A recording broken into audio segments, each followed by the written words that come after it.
15 to 35. So this puts us right smack where we need to be in this conversation.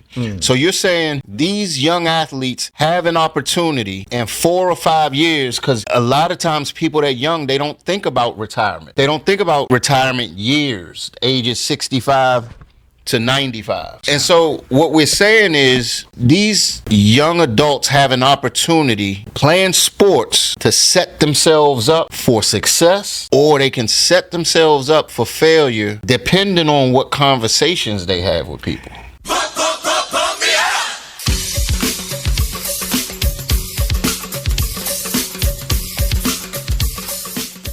All right, y'all, here we go. We're back for another episode of Insurance Bros.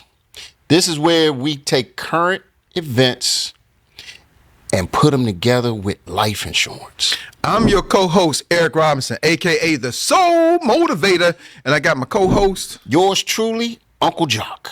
Woo, Uncle Joc, this is part 2. We're talking about this Angel Reese, Kaizen Clark, current events, and how that affects you as a viewer, and talking about life insurance and mixing it all together. Let's pick up where we put a part off. If you didn't see part 1, go back and watch part 1. It's up there, it's down there, it's somewhere around. But click on it. Click on it. Go watch part 1. Yeah, do that first, because that'll get everybody caught up, right? Yeah, so let's catch them up a little bit. We talked Right. to catch them up for us. So what we talked about was, we talked about Caitlin Clark, Angel Reese, how they really impacted the WNBA, and how they're really pioneering some of the future production and what's about to take place because of the economic revenue that they're now generating. Yeah, let's talk about that, because see, when we're saying, you know, the average year, and this could be anybody, so let's just don't make this a Caitlin Clark, Angel Reese, and you're looking at this, it's easy to look from the outside, Right, and not think about you, but let's just look at them, because let's make it easy for you, right? Right. Because most people don't want to talk about their situation. Average income for WNBA players, about 120, 130,000, and they're only going to play for about 5 years. So when you do the math, 600,000 is pretty much a lot of money, but you got a 5-year career. Now, what happens after that? So you come in, you're 21 years old, you're 26 years old, you've been living your life, you spend $100,000, which we all know ain't a whole lot of money.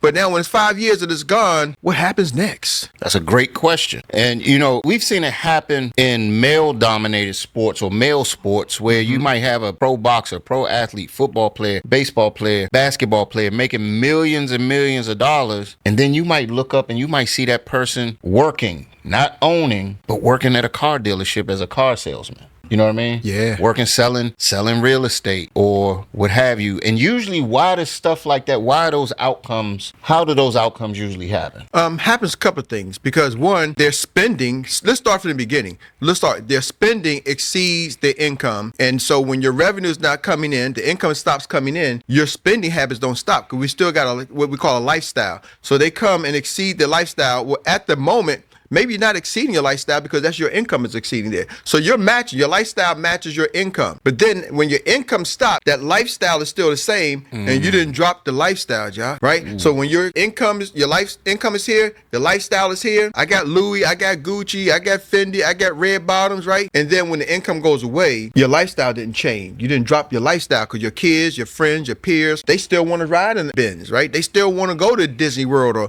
they don't want to go to Disney, they want to go to Paris like you're used to doing. So right? you're saying sometimes, or in most cases, people didn't make the lifestyle adjustments, so the lifestyle ate up all of your finances, all the person's finances. Yeah, ate up all the finances. That's typically what happens. You go broke because your outcomes are, your income, your expenses are greater than your revenue. Let's just spit it. I got to use business terms, but let me say the way most people can understand. What you're bringing in is less than what you're giving out, right? Your bills, your net revenue, your net gross income coming in is less than your expenses, your bills that you got to pay. So your input is less than your output. Your input is less than your output. So majority of Americans live that way. But so the thing with majority of Americans is they live that way, but they got a cushion that is not so much, the gap ain't so great, because I didn't get the big Rolls Royce. I didn't go get the fancy car. I didn't get the Maybachs. I don't have the big homes. And so I got a regular size home. I got a typical mortgage, and I'm living at a deficit, right? I'm living at every month, maybe $1,000 deficit, $2,000 deficit, and I can survive. You can get credit cards. You can make up for that. But when you're out, when your bills is like $20,000, $40,000 a month, now you lose that 20, 40 grand a month. It's like, whoa, That's a big gap, and you go broker quicker than somebody who's only losing $1,000 to $2,000. So now let's talk about some solutions. And let's talk about some solutions that we use the Caitlin Clark, Angel Reese story example about what they're going through right now. But let's really look at, because their incomes are right around the incomes that we can say people are making nowadays. $100,000 doesn't seem out of the ordinary. It doesn't seem out of ordinary. But now here's the thing, though. See, Caitlin Clark and Angel Reese also have these endorsement deals, right? In college, they had these NIL deals. So they was in college with $1 million opportunities because of this rivalry, this you can't see me. Their market value went up because now they talked about. We're talking about them. So their market value went up. So now they got endorsement deals. They're making way more money. And for what I'm heard, that it's into the millions of dollars, some of these contracts with Nikes and other companies. So they're making millions with them, right? Now, here's the thing. When their career is over, they may have put themselves in place. We're going to talk about things what they should do. Now, the other things you say go out and go broke. The one thing, Jacques, the income is less than the outcome, right? And so the other thing is, or the input is less than the output. The other piece is they don't have the right information. So a lot of them don't have the right financial knowledge. So because you don't have the right financial knowledge to sustain yourself, they're looking for 5 years. They got 5 years to make this thing work. Well, when that money goes away, they didn't put things aside. Even with Angel Reese and Clayton Clark, they probably got a lifestyle now that meets the millions of dollars. So when that stops, right, the ball crashes. Did they put things in place to make sure that revenue is still generating? Are they prepared for retirement? Because, I didn't prepare for retirement. Nobody thinks sometimes, well, what happens when I get to 50, when I get to 65? Look around. So you're saying, let's look at our age, our peers' age, right? Yep. And let most of our age group of peers have children around what age? Most of them had children in between, I would say 15, because I got a 15-year-old, right? 15 to 35. 15 to 35. So this puts us right smack where we need to be in this conversation. So you're saying these young athletes have an opportunity in 4 or 5 years, because a lot of times people that young, they don't think about retirement. No, They don't think about retirement years, ages 65 to 95. Right? No, they don't think about that. And so what we're saying is these young adults have an opportunity playing sports to set themselves up for success, or they can set themselves up for failure depending on what conversations they have with people.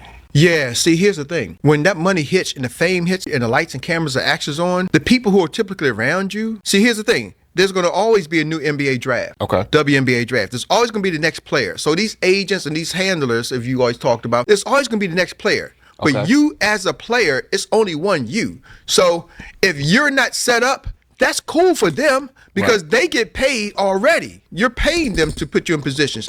So, for example, a lot of people don't know you can use life insurance.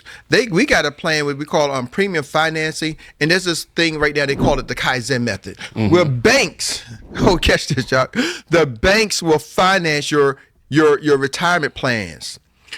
You don't need a credit check. Okay. The banks will fund. In most cases, they'll match what you put in 3 to 1. Oh my goodness, hold on.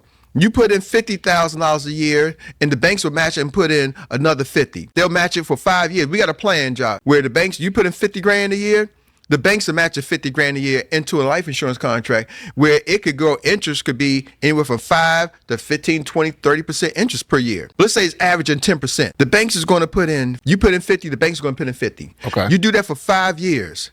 The next 5 years, the bank is going to put in 50. You don't have to put in nothing. The bank is going to put in 100. And you get the interest off of that 100,000 plus the 50. Yes. No credit check. Hold on. Wait, so you telling me that one of the ways you can grow your money is through what's called premium financing, where you can actually partner with the bank. They're going to put up 3 times what you put up, no credit check. Yes, and so let's talk about how the money compounds. Let's talk about what happens. Like, what does that look like? What's that, usually a 15-year, 10? It's usually a 15-year play. So say I'm 25, especially these professional athletes, right? Okay. It's usually a 15-year play. And then you can let it compound longer than that if you need to. But it's a way that if I put in over the next 5 years, let's say I put in, let's say $250,000 over the next 5 years. I'm earning interest on $1 million because the bank's going to put up $750,000. Ho. Erik, These people are probably saying, why in the hell are y'all talking to me about some stuff that NBA and WNBA and professional sports people can do? Because I don't have that type of money. Well, that's what they're probably thinking. They should be thinking that. But here's the thing, Jacques. Even these professional athletes and these entertainers, most of them don't even know this exists. It's only a select few. That's why I'm talking about the handlers. It's only a select few. That's why we see them go broke, because nobody set up this plan for them. It's only a select few. So if you put this money aside while you're playing, now when you get older, you're not playing. So everybody's not going to be Tom Brady, who's going to be playing for 20 years. Everybody's not going to be Kirk Cousins. I don't know how he did it. Or who's been playing? Or LeBron. Or LeBron James. You know what I mean? So everybody's not going to be playing for all these years. And so if you can set some of this money up, oh my goodness, that's the key. So yeah, the players don't know, but Jacques, you said it. We're bringing Wall Street to Main Street. That's why we did this show. Yes. We now have it set up where you can take an average person like you, if you're not average, above average, because I know our viewers are above average, but an above average person like you, who may not be a celebrity, who may not be a multimillionaire already, you can be 100,000-aire, you can even be 1,000-aire, and we can show you how to use the same strategy. Uh-oh. We can show you how to use the same strategies that typically it was only available for people who had $1 million income or above. Woo! And right now, guess what the qualification is? What is it, Uncle Joc? You got to make over $100,000 a year combined income. Hold on, what do you mean by what's combined income? Combined income. So if your spouse only makes $70,000 and then you make $50,000, guess what? I qualify? You qualify. OMG. You qualify. Put one of them little OMG signs up here. Oh, boom. Hold on. You mean Yes. tell me I can qualify? See, most people are qualifying, going out and getting bank loans so I can get a car. So then the bank is putting up the money for you to put into a depreciating asset, and you're paying over time, and you're paying the interest. So the bank is compounding interest while you drive that car. Yep. But if you understood the reverse side, because the bank is happy for that, because they're like, we're going to compound the interest, and if you don't pay for the car, we repossess it And we sell it again. And sell it again. So it's a win for the bank. But now we're showing you how to get on the other side of the money and partner with the bank using your life as the collateral. So that's what the bank is saying. Hey, Uncle Joc, you're the collateral. We're going to take our life insurance policy. We're going to go in with you. See, first of all, people understand about life insurance. Why is banks going in with you on a life insurance premium? People like, I don't do life insurance, and you dummy, you got your money in a regular bank. In the regular bank, and those banks are partnering with the smart. They take your money that you put in the regular bank, and they'll go partner with Billy Bob, the celebrity, the athlete, and say, Billy Bob, let's take Johnny's money, and I'm going to help you use your life insurance, and I'm going to finance your life insurance with Billy Bob's regular worker who don't have a clue this exists. I'm going to take Billy Bob's deposit and give it to Johnny Superstar, and we're going to put a life insurance policy on Johnny Superstar paid for with Billy Bob's deposit. So hold up, Eric. All of this is why you getting all these benefits, right? Mm-hmm. While you're living. While you're alive. So you telling me why everybody thinks and don't want to have conversations about life insurance, because everybody thinks that you benefit only when you die. Only when you die. So, Jacques, I talk to these athletes, and I'm like, I always talk about my son being a college football player, right? And so he has a lot of players. He got some of his friends who he trained with, the number one draft pick, whether you like him or not, Caleb Williams. Right. One of his receivers was Trayvon Diggs, who's now with the Dallas Cowboys. That was one of his high school receivers. In his high school, he has more people from his high school at St. Francis who are playing professionally than most colleges have. He has more of his high school players on his team are now in the NFL than any of his colleges, because he went to University of Maine, then he went to Hampton, and he went to Savannah State. More players on his high school team Went pro than any of his college teams. But where I'm talking about this is understanding the power of this tool, right? And so he's talking to these athletes, and they don't know, right? They don't understand the position that they can be in. So why do these athletes, when they have these so-called handlers, and we talked about it the other day. Hold on, y'all, it just hit me. You know how you lose your train of thought? I'm sorry, y'all. This why I was brought that up, and think you gonna remember about the handlers, what you're saying? Yeah. All right, because I lost why I brought that up about the players. When he's talking to these football players, he's asking them about why these banks and understanding with the movement. And I'm like, he was like, where does the Philadelphia Eagles play their football games at? Lincoln Financial Field. Where does the New York Giants play their football games at? MetLife Stadium. It's a pattern. State Farm Stadium. Are y'all with me? So you start looking at the names of these football stadiums, M&T Bank Stadium, Capital One Stadium for the Wiz. You start naming these financial companies, yes. and some of these life insurance companies own these stadiums or got the naming rights. They're funding the players, but the players don't know what's happening. The money's all been around above them, and they're just being players. Now, going back to the handlers, I want you to go back to the handlers, but I want to let everyday person realize we're just going to the banks and we're just being just a depositor. Now we got to be the partner. So we want to show you how to be the partner with the bank, not just a depositor in the bank. So the question, not even the question. So we're going to show you how to become a player in the money game.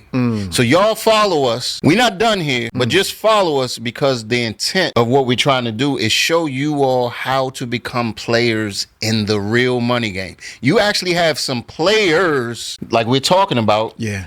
They're in the money game and don't even realize the position that they play in the money game. Nah, Jacques, they don't realize it, man. So when they get these handlers and they get these financial advisors hate to see people like me and Coach Erik. They see Uncle Joc and Coach Erik come, and guess what your financial advisor is going to tell you? What is he going to tell us? Man, I don't know. I would stay away from those guys. Oh, they always gated. But why? Well, tell them why they don't like to see us coming. They don't like to see us coming because, one, they don't want to mess their money up. Remember, you're the player. It's your money. You worked hard for that. So they don't want to see their money get messed up. Two, sometimes, Jacques, I've talked to them, they just don't know because they've been given the play that's been handed down for them, right? You know, well, Erik, this guy's a financial advisor. I got a degree in finance too.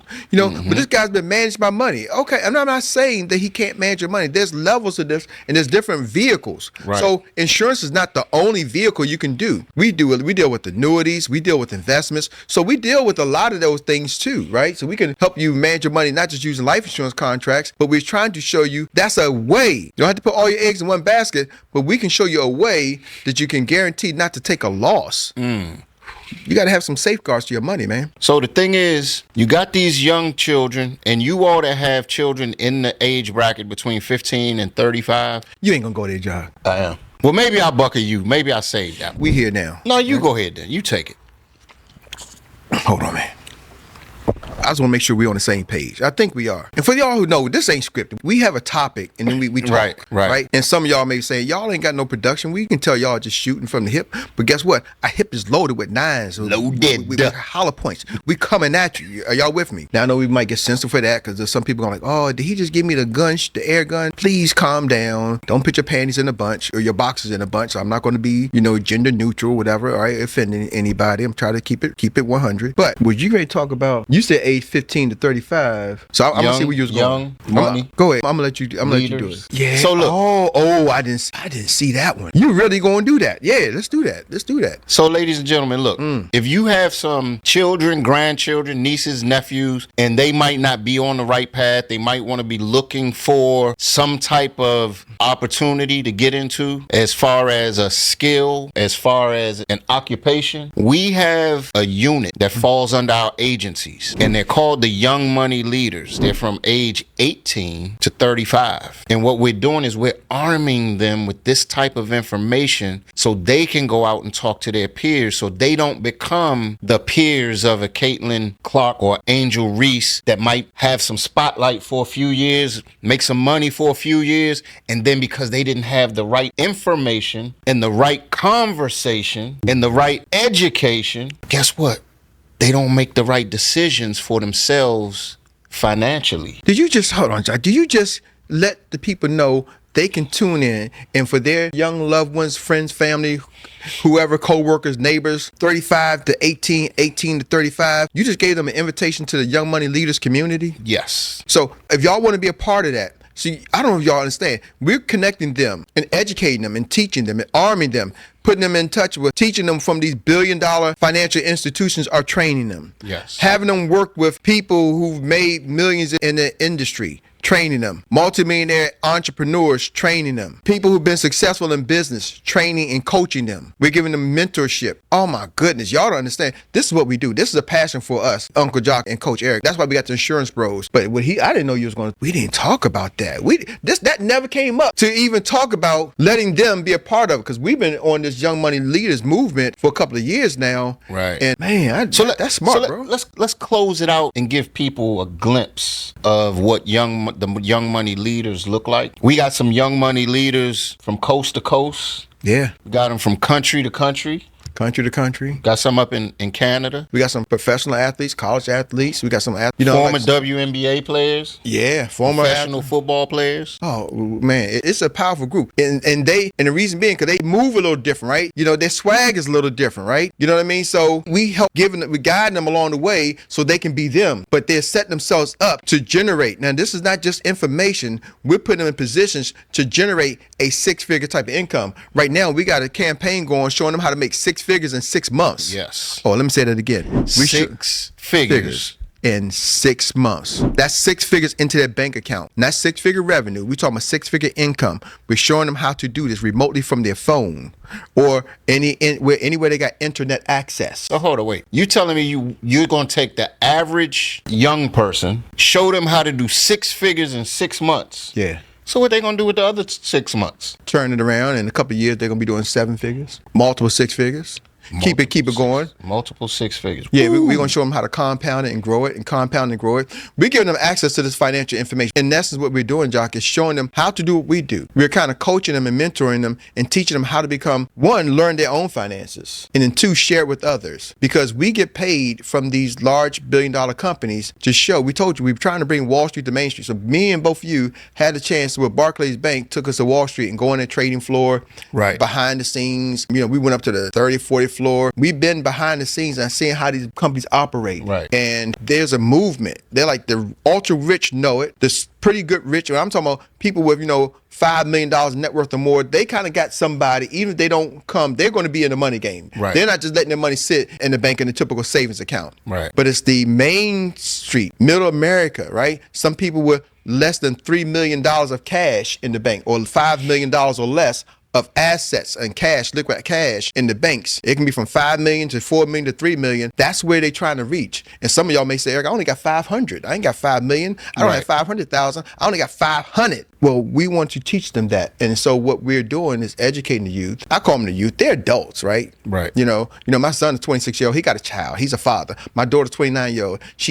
I got a 3-year-old granddaughter. She's an adult. You got an adult kid. You got grandkids. So they're adults. But we are teaching that new wave. And can we talk to them why that's important for us, Jacques, and what's in this industry, why that's important, though? Yeah. So the thing is, first off, can I be transparent? Be transparent. So people that look like us are usually always late to the party. We always late to the party because we either get the tickets late, we get the notifications late, whatever it is, we late to the party. Well, right now, we got VIP tickets. Yes or yes? We got VIP tickets, and we want to give everybody front row seats who's willing to be able to sit down and receive this information. But you do know, Jacques, if you put on some Dockers and some khakis and a t-shirt, you can get in the door. I can't get in the door. I'm going to look obvious. Well, see, it's funny you say that because I was really getting ready to say, so you're an insurance guy? I'm an insurance guy. I'm an insurance guy. Yeah, you are. So you mean we don't have to dress up and wear suits and ties and... Nah, I can't do the stuffy. They try to keep putting me and say, Erik, you're talking about money. You got to look like money. And every now and then I get it. But this is me. This is everybody. Before Stephen Jobs passed, what did he look like? He looked like you. He looked just like you with the black shirt on and some jeans. New Balance. Yeah. Mark Zuckerberg, what is... Same thing. He with the white t-shirt, some jeans. He came straight from college, and still every now I see him with a blazer on, And then when he goes to Congress, a blazer and a little pull-up shirt. I never seen him with a tie on yet. So what are we talking about? Perception. People sometimes don't judge the book by its cover. Bro, you know what? We give him a whole lot because you're talking about this money game, which is a $3.5 trillion, the insurance industry. You can do your own research. The government tells you it's a $3.5 trillion with the T. It's the largest industry in the United States right now. It creates more millionaires than any other industry. So when we start talking about this, the money game, maybe that's the next show. Let's really can we really just talk about the money game then? Let's do that. And we're going to give you some more information. If you have some young adults and you want to plug them into this information where we can show them how to set up, become their own agency. By 30 years old, 35 years old, they'll be on their way to setting themselves up to be multi-millionaires. Woo! With that said, man, this has been another episode of Insurance Bros. Yes. Uncle Joc opened the door. I didn't know he was going to give it to y'all, but he gave it to you. See y'all in the next episode. See y'all next episode. Peace.